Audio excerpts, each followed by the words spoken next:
What is the problem with having sex in a relationship before marriage? Oh, it messes your head up. So there's a couple aspects to that. One is it literally does impair your ability to make healthy decisions. Eh, Almost everybody would admit I stayed in a relationship longer than I should have. And I can't quite explain to you why I did. I knew it wasn't going to work. I knew it wasn't the one. And 6 months later, I'm still there trying to make it work. And what they don't realize is the physical intimacy brought a sense of responsibility mentally that I have to help this person through whatever they're struggling with or help them accomplish this goal or whatever. And it blinds your judgment of red flags, yellow flags. It delays the exit parachute because you're more committed than you ought to be. Gosh, it clouds your judgment so much when you create that chemical bonding, that sexual intimacy. And something that I think about is if you're in a relationship or you're dating someone, if you weren't having sex with them, would you want to spend 10 years with them, 20 years with them if there was no sex? Yeah. Do you enjoy their company, their conversation? Do you have the similar values? Are you going in the same direction? And would you want to be with them if that wasn't there, if that was off the table? A lot of people wouldn't. And it's one of the, that's going to sound bad, it's one of the most shallow levels to pick a partner off of. Because, we have great intimacy. Yeah, but, that could be true with a litany of people. We have great conversation. That narrows the list. Man, we have shared vision and dreams. Oh, that even narrows the list. Man, when I'm around them, they replenish me and they build. There are a lot deeper levels to make decisions on than just, sexual compatibility or whatever it may be. But once you start there, you get stuck there and it's harder to evaluate someone at any other level. They're not gonna like to hear that. No, they don't want to hear that, man. Especially in the modern world, people don't want to think about not having sex before marriage because it seems like, what's the point? The other thing is, it puts you in a position, because it is my belief that we were made by God for sex. So it puts you in the position to make a decision faster. When I could date you for 5 years, I could date you for 10 years because there's no physical urgency that is driving me to make a decision. What do you mean by that? What do you mean it makes us decide faster? I think If we're having it or not having it? if we are not having it. Because then we're like, Because it is we a want it. godly desire. it is a godly desire. It is an outlet of stress, all that other kind of stuff. So when I don't have it, it's like, okay, I've got to figure out how can I put myself in a position where that's a part of my life. And if marriage is the only option for me, then I'm going to be a lot more intentional about getting to marriage faster. So I'm not going to date people that I know are not marriage material. Interesting. I'm not going to stay in a relationship that I know is not heading towards marriage. I will have a lot higher standards. Can I say it this way? When I want to have sex. And Sure. I've relegated it to marriage. That's interesting. So if men or women take sex off the table, how much happier do you think they would be in the dating phase or in the relationship phase before marriage? Well, here's what I will say. It depends on what else is on the table. Because just like God is not the totality of every relationship, sex is not either. So if you take sex off the table, but you still can't communicate, you still don't have clear vision, there's not going to be much joy there. Right. But if you are taking sex off the table because you're making a decision, I'm going to be intentional about this entire process, I am telling you, you will have greater joy and you will have greater success in the long run. So for a lot of people who are watching or listening, they probably have struggled in relationships and they're not sure on how to make theirs the best possible they can right now. Or maybe they're going through a challenge right now.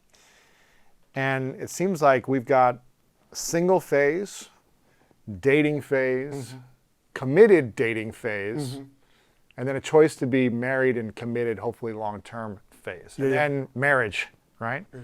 What would be the step-by-step process then from being single to getting into a relationship that will lead to a beautiful, loving marriage? I will say this, you've got to do the visionary work when you're single before you bring anybody into the picture. What does that look like? So my children, I got 3 kids, 8, 6, and 3, and our new obsession is puzzles. So we'll build 1,000-piece, 5,000-piece puzzle or whatever. And if you ever built a puzzle, you know the picture is on the cover of the box. Yeah. And then all of your time is just trying to create the picture that you see. A lot of people go into dating and they've never established a picture of marriage that they want to build. So you've got to start with, what is my end destination? Where do I want to go? Do you remember back in the day before there was GPS and you had to go on a computer and punch your directions in and all that? It says MapQuest or whatever. all that other good stuff. What's your current location and what's your final destination? And let me give you some final destination questions. Not just, I want to be married, but what do I want our life to look like financially? What do I want our life to look like romantically? What do I want our life to look like with communication and all that? Now that I've got a picture, and it can't be too specific that only one person on the globe can fit into this picture. But man, a woman or a man, they can fit into that picture. Now I'm out just looking for who's the person that can fit into the picture that I have. So that's step 1. You got to have a vision. Step 2 is, don't waste your time with anybody who can't fit into that picture. Be intentional. But in the beginning, you know, exchange numbers, we go out on a date, whatever it may be. We've decided we're going to date and be exclusive. It is so important that first season. And if you ask me, I'll give you a timeline. If you don't, I won't push it. What's the timeline? I say this, no shorter than 12 weeks and not much longer than 8 months. In terms of what, just dating, the dating phase? Of just having fun. Oh, really? And what I find is some people, they get too heavy too soon. So it's like the first date. How many kids you want to have? Oh, wow. What's your credit score? You know, what's your idea of wealth? And it's just like, I don't even know you. And I don't even know if I like you. Let's just enjoy life, because friendship is one of the greatest foundations of any healthy marriage. But what if, I want to push back and ask you about this. What if, man, you can have fun with this person, but you haven't asked the tough questions until 3, 6, 8 months in, and you realize, oh, our values are not aligned. Like, we can go out and have great dinner and go bowling and go travel, and man, we have great conversation and same interests, but oh, they actually don't want kids. Oh, they're actually in debt $100,000, and that scares me. Oh, actually, they don't want to. That debt thing. Oh, they actually don't want to, you know, raise our kids in this way. They, you know, their in-laws are so intertwined in the relationship that it's too, whatever it is, you know. Whatever. How can we ask questions that make sure they fit the picture without interrogating them too much? So let me go out on a limb. What is in a person's heart will come out their mouth. It is impossible for what is in your heart not to come out of your mouth. So in that, yes, you're having fun, but you're observing. Yes. You're watching. Hold on. We've been together for 6 months. You've never even mentioned your parents. Like that, that's going to be very obvious. Hey, we've been hanging out for 4 months. You've never introduced me to your friends. Without interrogating them, if you're paying attention, you may not know if they want to have kids or not. I'm going to get in trouble. But if that's the person that you want to spend the rest of your life with, that may not be a deal breaker once you fall in love with them. Interesting. Or they may say, I want to have a kid with you. Yeah, and they may change their opinion. You know what's interesting? There was, as I reflect back on all the challenging relationships that didn't work out, but that taught me beautiful lessons. Yeah. I don't blame any of these individuals. I was equally a part of them. There's something, you asked me before we started the conversation, and you said something around the fact of like, how did you know she was the one for me? Martha.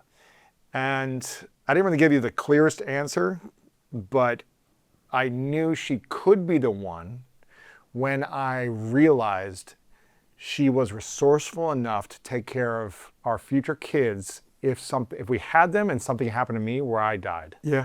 Or I was no longer able to provide.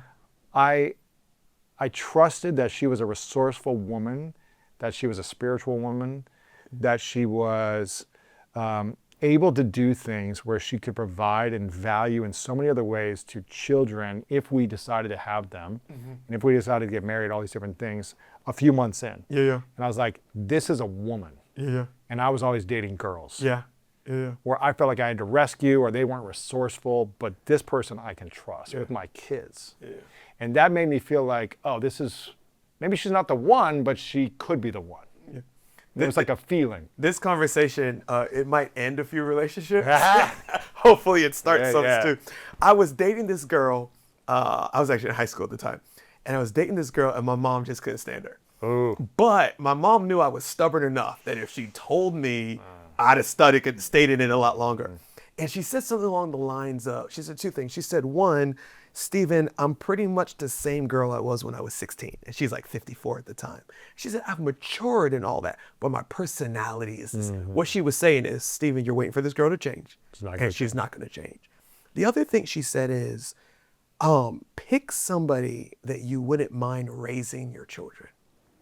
Which is kind of like what you just Yeah, I said. wouldn't mind raising them. Yeah, yeah. Listen, a lot of us will stay in a toxic relationship because we're like, I can handle it. It's what it look crazy, but I can deal with it and all. But then when you kind of step back and you do what you said, if I wasn't here, is this who I want my daughter to become like? Is this who I want my son to become like? Is their values what I want to shape the legacy of my? All of a sudden, you begin to narrow that and say, no. Or, and this is for some of the people that are watching this conversation, there's a good friend that you've kept in the friend zone for a long time. And if you were to take a step back and you'd realize this is the type of person that has the values that I want my family to have. And maybe you're overlooking someone that you shouldn't be. Why, maybe I'm just speak for myself in my 20s, but why do so many of us choose people with sexual connection over friendship to be in relationships of like attraction? Yeah. Wow, we have a great connection, or they're a great kisser, or they look so good, or we're like compelled by the physical versus the spiritual or the friendship. Well, let me give you the answer that you probably wouldn't expect the pastor to say. Physical matters. Physical matters. You see before you hear. You see before you experience. And I believe God made us that way. I think there is someone for everybody. So I think everybody is attractive to somebody. But at the end of the day, I've got to wake up next to you every single day. I've got to lay eyes on you. And I know we grow, life change, bodies change and all that. But I don't think that physical attraction should be discredited or ignored. And I mean, let's be real. Nobody wants to be in a relationship with someone that they're not attracted to me, but they like my mind. Or, I've got a great personality. I'm a good person. Yeah, you don't want to hear that. So I think physical attraction is the first step. The issue is most people, it's kind of like credit cards or whatever it may be. Most people don't have the self-control to be able to manage the physical attraction. That's important. It's a part, but it's not the totality. And I've got to be intentional enough. Okay, physical attraction is ticked off on the list, but now let me go deeper and see if there's other things there that make it worth taking a step forward. So I wouldn't discredit it altogether. And you said in your 20s, well, that's some of the most immature seasons of our lives. Ain't nobody thinking very deep in their 20s, so that's kind of the. I always think about this. I don't know how people get married in their 20s, because for me, I just feel like I would have been married and divorced. Yeah. If I would, or I just had a really challenging time if I'd have gotten married the way that I know I thought in my 20s, or just my ability to manage my emotions, or just all that stuff, I would have really struggled.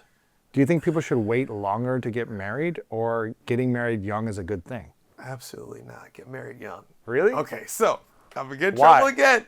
So when I got married, I was 26. I wanted to get married at 23. I blame my wife. I'm like, I don't know what she was. She was wasting my time. Where was she at? But I got married when I was 26. She was 25. How long were you dating for? Okay, why are you getting me in trouble? Okay, so here's the whole story. We dated for 10 months. So first date was December. Actually, no. I'm talking about first date to marriage. Wow. So So how long for- did you know her for? That's the thing, 2 years. Okay. So You we knew her. We but then knew you her. She started knew dating. my family. We were friends for Okay, 2 yeah, years. got it. So it wasn't somebody I was learning. Yeah, yeah. So anyway, first date in December. We got married the August of, so not even a full year. But, and like you said, man, if I got married in my 20s, there'd be so many challenges that I'd face. We faced all of them. So Really? you're 100% right. But here's the deal. When you get married in your 30s, you face those challenges. When you get married in your 40s, you face those challenges. So here's what I'll tell people. It's like investing for retirement. The earlier you start, that compound interest, I know, man. It's so hard. pays off. Yeah. If you can get through it together. If you can get through But it if you together. can't, it's going to be 5-10 years of stress. One of the things that I say in the book is that marriage was never supposed to be done in isolation. I actually tell people, do not date or marry someone that doesn't have great mentors in their life, whether it's family members or just wise counsel in their life. And those difficult seasons that you talk about, that I'd like to submit, nobody gets through marriage without facing those difficult seasons, and you come out stronger on the other side. When you've got wise mentors around you, what are they going to tell you?